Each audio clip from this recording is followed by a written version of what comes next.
Gospodine Zaharijev, kakva je trenutna epidemiološka situacija u Bosilegradu? Isto ko juče kad sam bio onako srećan što su toliko ljudi dali krvi i posjetili Bosilet i eto što smo pomogli Vojno-medicinskoj akademiji juče od srca, jako.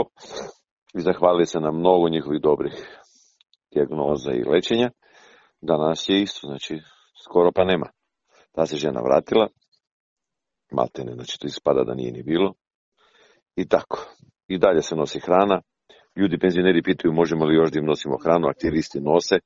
Znači one koji ih je strah ili, ne kažemo strah, nego eto još žele da im se nosit će im se, dežura se u opštini.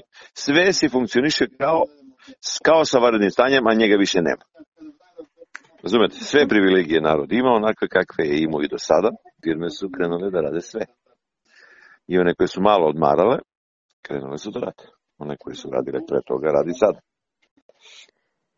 To je to što se tiče toga.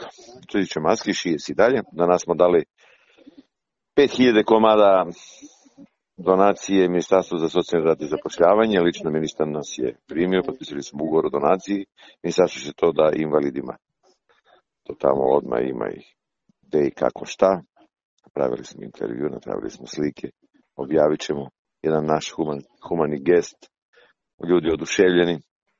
Dali smo 2000 komada 300 veteranima Crvene zvezde, 700 fudbalskom klubu i 1000 sportskom društvu Crvena zvezda. Očekujemo poziv i od drugih klubova. Oni se našli najbrži. Zvezda nam je odavno u srcu tu i dolazili sa veterani u Osidu. I oni, i moj kolega Stefan igra za veterane i tako, eto. Dali smo 500 komada. Objavit ćemo je kad budu oni doneli, oni će nam pa dati 2000 vizira, drugih 2000, oni prvi su dati već, i od velike krećemo mi sa reversima da damo svim zaposlenima i svakoj kući u celogradskoj teritoriji. Da bi ljudi imali kad izađu, kad eto, to uvek će biti od potrebe. Eto, kad neko nešto negde sumnje ili ode nepoznatim ljudima, stave na glavu i to ga štiti. I pa to kaplične infekcije, to će biti tako. Pravimo planove da krenemo sa mašinama na teren. Pripremamo se za projekte kojima treba i opština da ima učešće. Imamo i sa UIPA, imamo i sa Bugarskom, Makedoncima, imamo sa Bosnom, imamo projekte naše koje treba da nastavimo. U narednih 20-15 dana, Boga mi, bit će veliko gradilište Bosne.